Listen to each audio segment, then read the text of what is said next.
Uma boa noite a todos.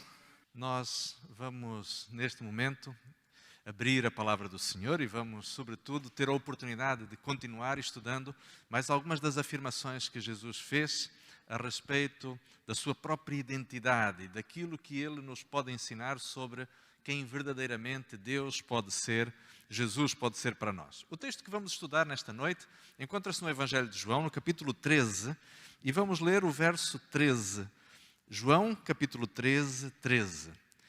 E Jesus faz esta interessante afirmação que encontramos aqui no capítulo 13 do Evangelho de João, no verso 13 também. E diz assim: Vós me chamais mestre e Senhor, e dizeis bem, porque eu o sou. Parece um pouco presunçoso Jesus fazer este tipo de afirmação. Mas, na realidade, se nós entendermos, sobretudo, o contexto em que Jesus faz esta afirmação, fica, portanto, muito claro qual é realmente a intenção que Jesus tinha e a lição que ele queria ensinar. Vamos recordar-nos um pouquinho do que é efetivamente contado neste capítulo 13. Jesus é descrito no capítulo 13 como estando no final da sua vida nesta terra. A sua missão estava praticamente a terminar. Jesus estava a passar com os seus discípulos a última Páscoa. E naquele dia, naquela quinta-feira à noite, para nós, que era na realidade já sexta-feira para os judeus, porque o sol já se tinha posto, Jesus estava realmente a passar as últimas e derradeiras horas com aqueles homens que ele tinha acompanhado durante cerca de 3 anos. E agora, reparem numa coisa muito importante, queridos amigos. Imaginemos nós, se estivéssemos junto com a nossa família, com a consciência de que estávamos a passar com eles as últimas horas. Quão impressionantes não seriam estes momentos? Quanta coisa nós procuraríamos lhes transmitir? Será que teríamos tempo para amus ou para discutir querelas insignificantes? Será que teríamos tempo para trocar acusações com as pessoas com quem estávamos sabendo que estas eram, sem dúvida, as últimas horas, os últimos momentos que tínhamos para passar com eles? Será que teríamos, diante da iminência da morte, a disponibilidade para ficar a discutir insignificâncias com o nosso marido ou com a nossa esposa? Será que estaríamos diante dos últimos momentos de vida com os nossos filhos? Será que estaríamos nós a discutir coisas como se o quarto estava arrumado ou não? Se tinham posto a faca do lado certo ou do lado errado? Se estavam, diríamos assim, a comportar-se de forma mais ou menos adequada? Entendem? Não quer dizer que estas coisas não sejam importantes. Não quer dizer que nós não devamos ter realmente em atenção coisas que, de alguma forma, determinam um pouco a nossa maneira de estar na vida. Contudo, Jesus estava ali consciente de que dentro de poucas horas a sua vida terminaria na cruz do Calvário. Dentro de pouco tempo haveria efetivamente de encerrar-se uma parte significativa da sua missão junto daqueles homens. E Jesus sabia que eles não estavam preparados para os grandes desafios que haveriam de enfrentar. E podemos dizer então, se Jesus sabia que eles não estavam preparados, de quem era a culpa? A culpa certamente não era do mestre Jesus, não era do professor Jesus, mas a realidade é que a condição humana daqueles homens não lhes tinha permitido até então entenderem muitas das grandes lições que Jesus lhes queria ter ensinado. E nós não podemos esquecer uma coisa importante. Os judeus, nos tempos de Jesus, conhecedores quanto fossem das profecias, por mais conhecimento e compreensão que eles tivessem das Escrituras, ainda assim, eles tinham construído na sua imaginação e nas suas concepções teológicas um castelo de doutrinas que era difícil de desmontar. Porquê? Porque eles imaginavam que o Messias haveria de ser alguém que viria de forma gloriosa, de forma imponente e que haveria de impor ou que haveria de estabelecer sobre todo o mundo uma liderança, uma autoridade, onde o reino de Davi seria restaurado a uma influência geopolítica superior inclusive à do Império Romano, que naquele tempo dominava o mundo civilizado então conhecido. E esta era a fantasia, esta era a convicção que os judeus tinham. E esta visão que eles tinham, esta ótica com que eles enxergavam o Messias, impedia-os de entender aquilo que Jesus efetivamente vivia, o que ele fazia e o que ele ensinava. Sabem, e aqui deixem-me falar talvez um pouquinho às senhoras, que certamente vão me entender nesta questão. Já aconteceu, talvez as senhoras e as mães, sobretudo, senhoras e mães, estarem a falar com os vossos filhos ou com os maridos e a dizerem-lhes determinada coisa e de repente quando o marido chega para fazer as compras, esquece-se de metade daquilo que lhes tinha sido pedido. Já aconteceu isso com vocês? Comigo acontece muitas vezes. A minha esposa, por vezes, fica aborrecida porque se eu não escrever, se eu não levar uma lista bem feita, esqueço-me de metade. E mesmo quando às vezes ela me pede determinada coisa muito específica que ela quer que eu compre, eu digo que sim, mais uma vez e outra vez ainda, e depois quando chego do supermercado, aquilo que ela pediu não era exatamente isso, mas eu achava que tinha entendido aquilo que ela me estava a dizer. Porquê?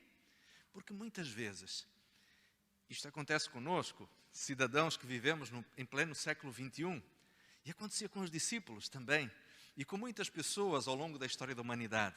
Muitas vezes nós achamos que estamos a entender aquilo que nos está a ser dito, mas estamos a compreender ou estamos a visualizar uma realidade que não corresponde efetivamente àquilo que nos está a ser dito.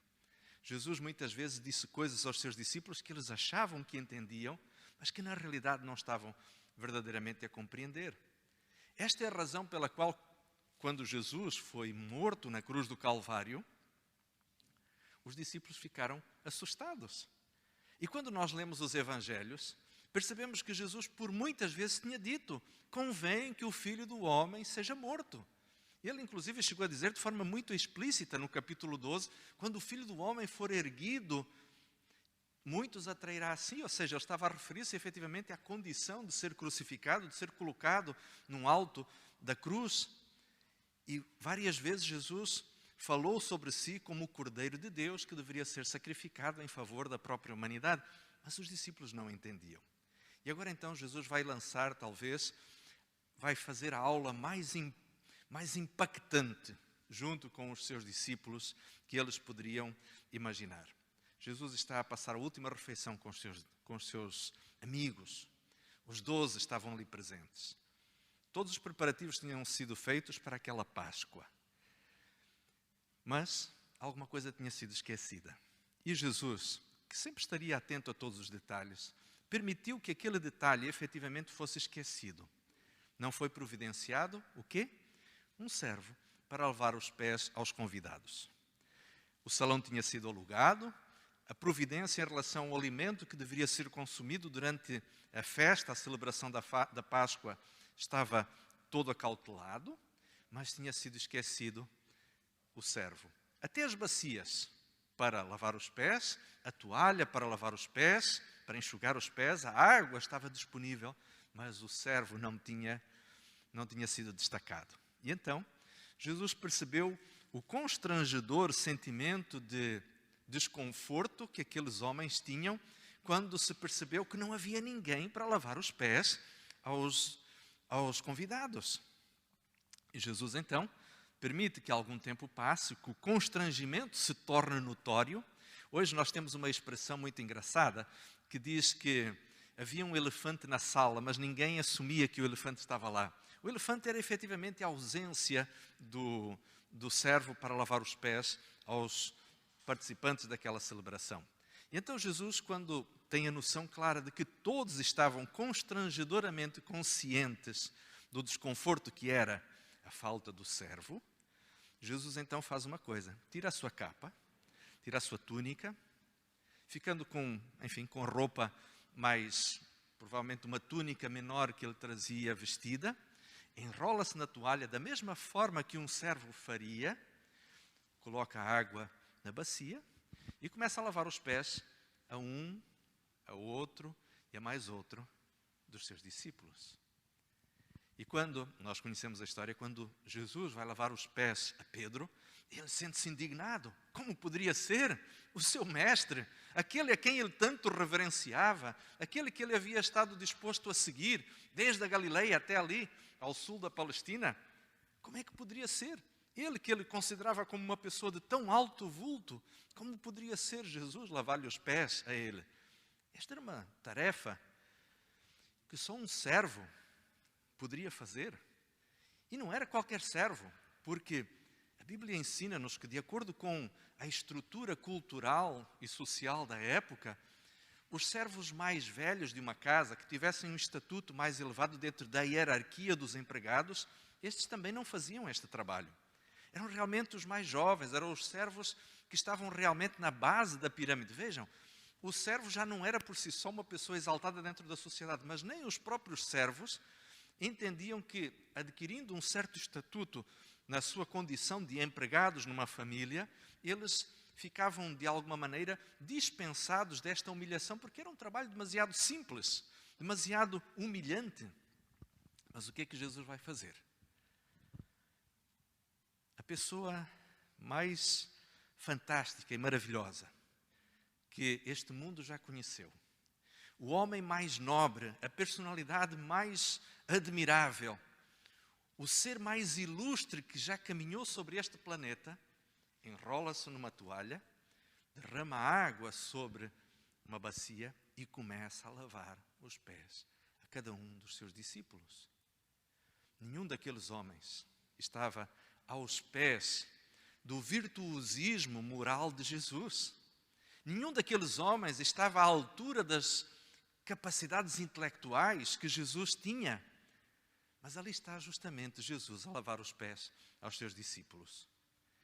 E quando Pedro, de alguma forma, explode a bolha de constrangimento que se tinha estabelecido dentro daquela sala e diz: Senhor, por favor, tu não me podes lavar os pés.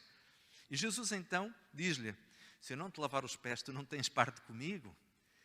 E Pedro vai do 8 ao 80, porque Pedro era assim mesmo. Pedro diz: então não me laves apenas os pés, lava-me também a cabeça e as mãos e o corpo todo. E Jesus diz-lhe: calma, não é necessário tanto. Quem já está lavado não precisa lavar senão os pés.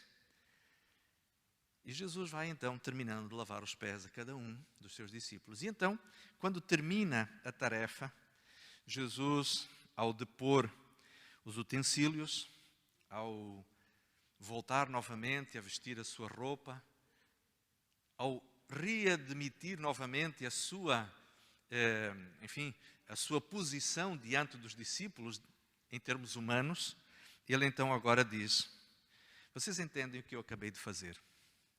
Vocês perceberam efetivamente como é que é o reino de Deus? A hierarquia humana está estruturada naquilo que nós poderíamos pensar como uma pirâmide. A base é composta pelas pessoas mais humildes, os seres mais insignificantes da sociedade. E quem está no topo, estes sim são os mais importantes. Mas no reino de Deus é ao contrário. No reino de Deus não são as pessoas que se exaltam que são efetivamente as mais importantes, mas sim aquelas que estão dispostas, sem dúvida, a serem os servos. Porque a liderança, a pirâmide hierárquica do reino de Deus é justamente ao contrário. Aqueles que querem ser senhores devem estar disponíveis a servir os outros. Aqueles que querem ensinar devem estar disponíveis para, através do seu exemplo, manifestar e dramatizar os ensinos mais essenciais do cristianismo. E agora reparem, queridos irmãos, e voltando novamente ao verso 13, Jesus diz: vocês me chamam de mestre e de senhor. E estas duas expressões não estão aqui por acaso. Jesus era demasiado inteligente e demasiado intencional para que dissesse alguma coisa sem que houvesse um claro objetivo. E então Jesus diz: vocês me chamam mestre. A expressão mestre era normalmente uma tradução de uma expressão que existia na língua hebraica naqueles tempos, que era rabi. A expressão rabi, de acordo com os estudantes da língua hebraica, terá começado a ser usada mais ou menos nos tempos de Jesus. Porque, por aquilo que se conhece, pelos estudos que se fazem dos textos bíblicos, percebe-se que algumas décadas ou algumas gerações anteriores não se usava a expressão rabi. Quando se queria falar de um mestre, de um profeta, normalmente usavam-se outras expressões. E foi mais ou menos nos tempos de Jesus que a expressão rabi começou a ser usada. e ela estava normalmente atribuída a pessoas que eram reconhecidamente conhecedores da palavra de Deus, que eram estudiosos, que eram autoridades didáticas no conhecimento da palavra de Deus. E Jesus, efetivamente, era esta pessoa. Nós podemos encontrar, ao longo dos evangelhos, em várias ocasiões, as multidões a admirarem-se da capacidade que Jesus tinha de ensinar as coisas de uma forma tão simples que todos entendiam. E sabem, queridos amigos e prezados irmãos, um dos dons que o Espírito Santo haveria de dar ao povo de Deus, aos cristãos na igreja primitiva, era justamente a capacidade de ensinar. O grande professor não é aquele que diz as coisas de uma forma eloquente e pomposa. O grande professor é aquele que consegue transmitir ideias que ficam agarradas à nossa memória, no nosso cérebro, como um chiclete agarrado ao cabelo. Já experimentaram ter uma pastilha elástica agarrada ao cabelo? As meninas devem odiar esta experiência. Porquê? Porque normalmente quando o chiclete depois endurece, das duas uma, ou se corta aquela mecha de cabelo, e isto para uma menina muitas vezes é uma destruição tremenda da sua autoestima e da sua própria feminilidade. Mas aquilo que Jesus fazia era exatamente isto. Jesus lançava ideias por meio das suas palavras que não estavam imbuídas de uma eloquência pomposa, mas sim eram ideias que ficavam na memória das pessoas. E uma outra coisa muito interessante que Jesus fazia enquanto mestre. Na sua didática, Jesus não dizia às pessoas tudo aquilo que elas precisavam saber sobre um determinado assunto. Muitas vezes Jesus lançava sementes de conhecimento na mente das pessoas. Fazia-o através de histórias, que nós conhecemos como parábolas. Jesus fazia-o por meio de frases de impacto, que não precisavam necessariamente serem frases eloquentes, mas que as pessoas ficavam a pensar sobre o que significariam aquelas frases, aquelas ideias. Vou-vos dar um exemplo muito simples. Jesus um dia disse: vocês não serão dignos do reino de Deus, a menos que se tornem como crianças. E Jesus não disse mais nada sobre o assunto. Jesus apenas disse: deixem vir a mim os pequeninos, porque dos tais é o reino dos céus. Mas o que será que Jesus estava a querer dizer? O que é que Jesus estava, no fundo, a despertar no pensamento dos seus ouvintes com estas ideias incompletas, com estas frases que não estavam terminadas? Muitas vezes pareciam que as ideias de Jesus tinham uma longa sequência de reticências à frente. Porquê? Permitam-me aqui esta ideia. Muitas vezes parece que Jesus engravidava a mente dos seus ouvintes com ideias que haveriam de desenvolver-se muitas semanas, muitos meses ou às vezes até anos mais tarde. Jesus tinha esta capacidade rara, que é uma característica dos grandes mestres. Dizerem coisas que vão fazer com que as pessoas fiquem a pensar muito e muito e muito tempo. Por essa razão é que nós temos os evangelhos. Porque aqueles homens que acompanharam Jesus, aquelas pessoas que ouviram Jesus, ficavam de tal forma impactadas pela sua forma de ensinar, pela sua didática, que foram capazes de, muitos anos mais tarde, serem capazes de reproduzir os ensinamentos que Jesus efetivamente apresentou. Mas Jesus, ele também era um mestre por excelência num outro aspecto muito importante. É que o seu exemplo falava também de forma muito alta e consubstanciava exatamente cada uma das suas frases, cada um dos conceitos que ele ensinava aos que o ouviam, àqueles que o seguiam. Um exemplo disto encontramos em Mateus capítulo 11. Todos nós conhecemos esse texto. Mateus capítulo 11, o verso 29 em particular, diz a certa altura. Nós conhecemos o verso 28, quando Jesus diz: vinde a mim, todos os que estáis cansados e oprimidos, e eu vos aliviarei. E depois no verso 29, Mateus 11, verso 29, Jesus diz: tomai sobre vós o meu jugo e aprendei de mim, o quê? Que sou manso e humilde de coração. E reparem que esta importante lição da mansidão e da humildade é a essência da vida cristã. Na realidade, se nós pensarmos na escada de desenvolvimento espiritual como sendo uma série de etapas de crescimento e desenvolvimento da espiritualidade, do caráter, nós costumamos chamar isto como se fosse basicamente a escada da santificação. Se a santificação fosse uma escada, qual seria o primeiro degrau dessa escada? A humildade e a mansidão. Por que humildade?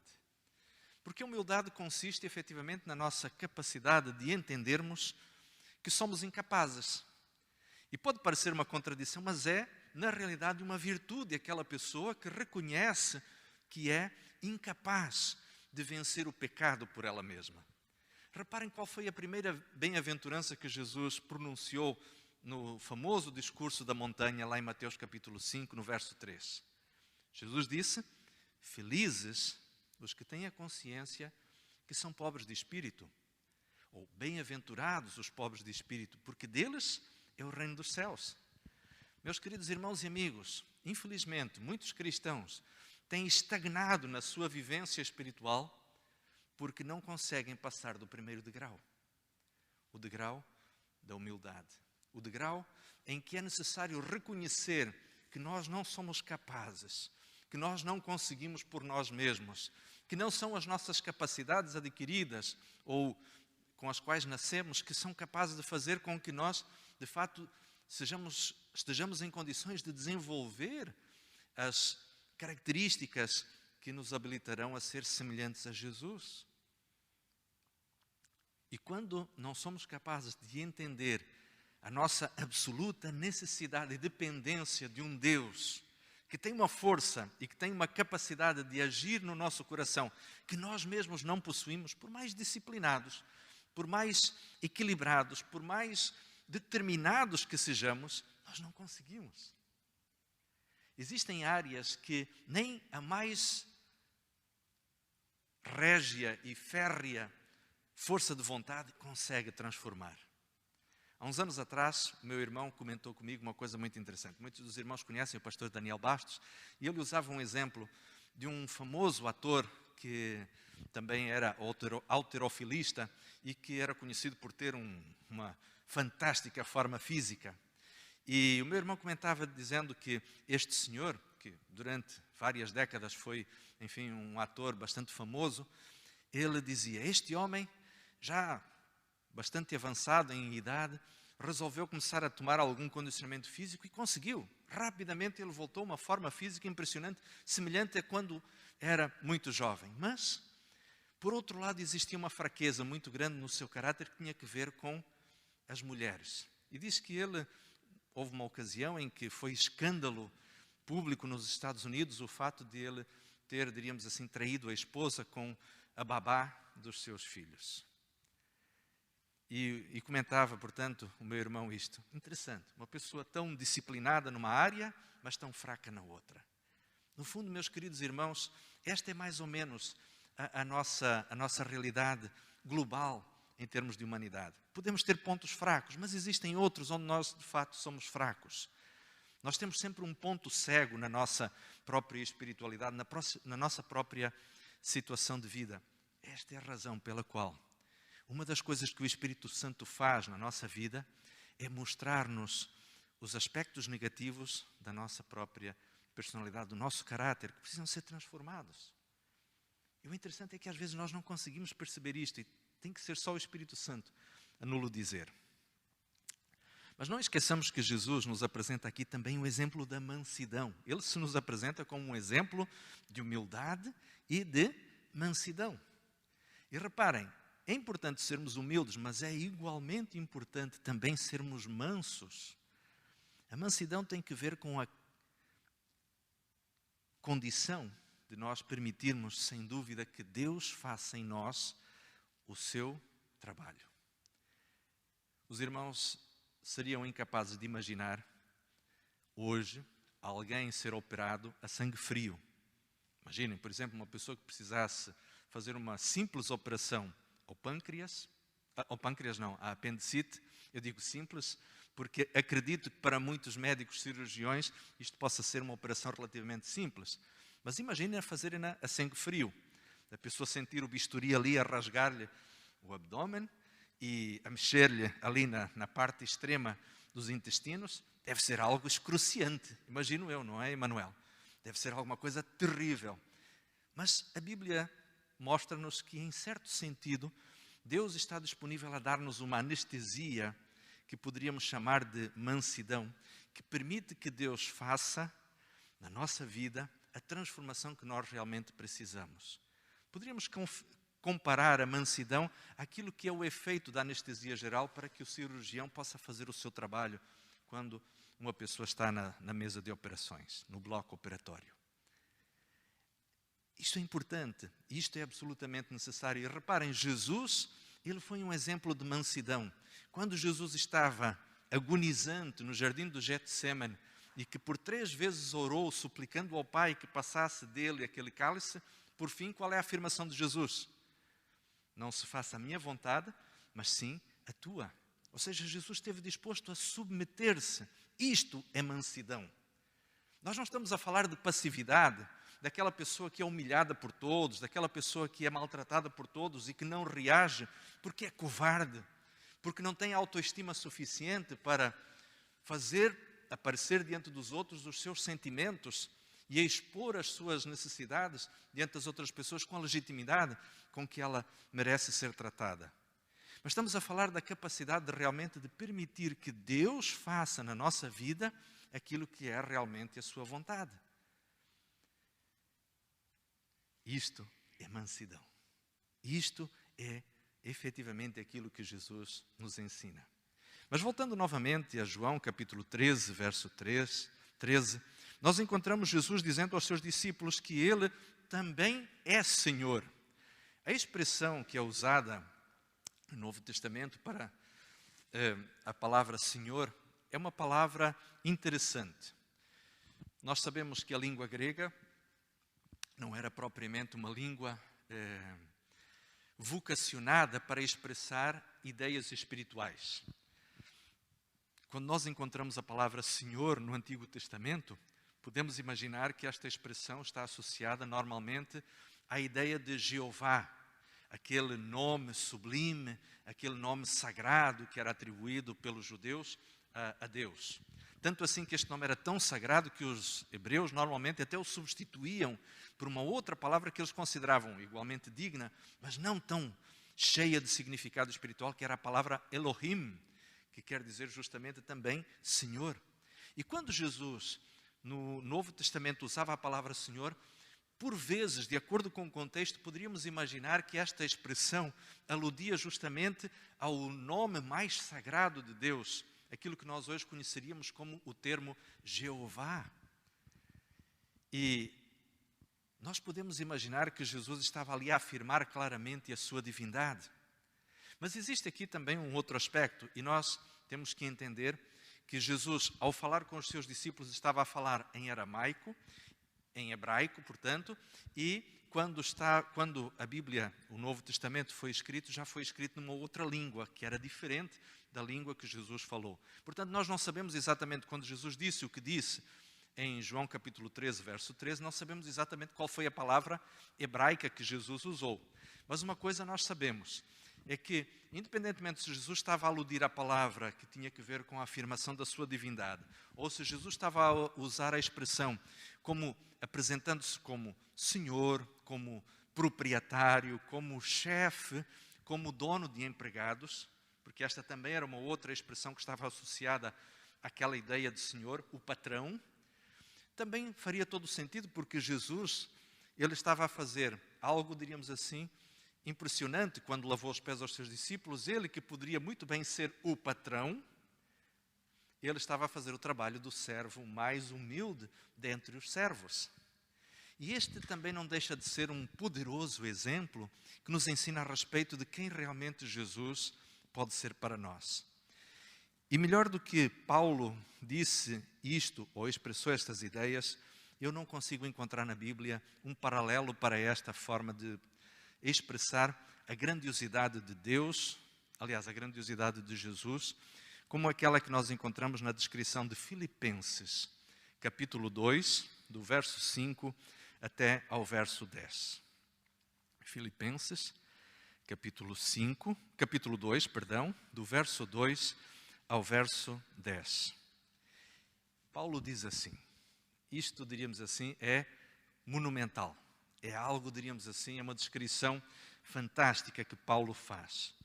De sorte, diz Paulo, que haja em vós o mesmo sentimento que houve também em Cristo Jesus. E ele agora passa a descrever que, sendo Jesus em forma de Deus, e aqui a expressão forma de Deus quer dizer não só ter a aparência de Deus, mas tem também a essência do próprio Deus. Não teve por usurpação ser igual a Deus, mas aniquilou-se a si mesmo, tomando a forma de servo, fazendo-se semelhante aos homens. E agora, imaginem aqui uma coisa interessante. Imaginem quão confortável deve ser emocionalmente viver no céu, onde Jesus vivia num ambiente de completa paz, de harmonia, em que os seres celestiais não tinham qualquer razão para se desentenderem, porque a sua inteligência espiritual e emocional é tal que eles compreendem-se, eles entendem-se, eles amam-se. O ambiente celestial é um ambiente, diríamos assim, de completo conforto emocional. Sem falar nas belezas que certamente o céu tem. Mas Jesus esteve disposto a deixar esta vida fantástica no céu para vir à terra, um ambiente absolutamente hostil, um ambiente desértico em termos de conforto emocional, agreste, terrível, áspero, em que as pessoas se maltratam, as pessoas se odeiam, as pessoas não são capazes de entenderem-se umas às outras. Foi a este contexto que Jesus vem. Imaginem, por exemplo, alguém que mora num país super desenvolvido, onde existem direitos sociais, onde existem regras, onde tudo funciona bem, e de repente aquela pessoa é mudada de um instante para o outro. Em poucas horas ela faz uma viagem do seu país, super civilizado, para ir para um país onde não existe nada, onde não existem regras, onde não existe nenhum tipo de garantias para a vida humana. Pois o que aconteceu com Jesus foi muito mais caótico, foi muito mais decadente. O verso 8 continua dizendo, e achando-se na forma de homem, como se não bastasse estar na condição humana, não tivesse já sido humilhante demais para o Criador do Universo, para o Rei do Cosmos, ter se tornado ser humano, ele ainda se deixou humilhar à condição de servo. Humilhou-se a si mesmo, sendo obediente até à morte e morrendo a morte mais vergonhosa que alguém podia morrer. Verso 9 diz, pelo que também Deus o exaltou soberbamente. E lhe deu um nome, que é sobre todo nome, para que ao nome de Jesus se dobre todo o joelho dos que estão nos céus e na terra e debaixo da terra. E agora reparem aqui, queridos e prezados irmãos, aquele que se nos apresenta como Senhor do Universo, Rei dos Reis, ele esteve disposto a vir a este mundo para se tornar um servo, ser incompreendido por todos aqueles com quem ele se cruzou neste mundo e morrer a mais humilhante de todas as mortes. Para quê? Para, como diz o apóstolo João no capítulo 3, no verso 16, para que todo aquele que nele creia não pereça, mas tenha a vida eterna. Queridos irmãos e amigos, este é o Mestre, este é o Senhor que se nos apresenta humilde, lavando os pés aos seus discípulos, disponível para lavar cada um de nós dos nossos próprios pecados, para que nós possamos um dia sonhar com a possibilidade de vivermos eternamente. Louvado seja este Deus, louvado seja este nosso Salvador e amigo, que se fez o mais humilde entre todas as criaturas deste mundo, para nos mostrar o que realmente vai no coração da divindade, vai no coração do nosso Deus. O mais profundo amor, a mais intensa misericórdia e a incomparável compaixão que existe da parte de Deus em relação a nós, pobres criaturas, desgraçados seres humanos. Por isso, queridos amigos, alegremo-nos com a grandiosidade da salvação que nos é posta diante de nós. Por isso, que o nosso coração exulte de alegria, exulte sobretudo de felicidade pelo alto privilégio que é colocado diante de nós. Que o Senhor nos abençoe.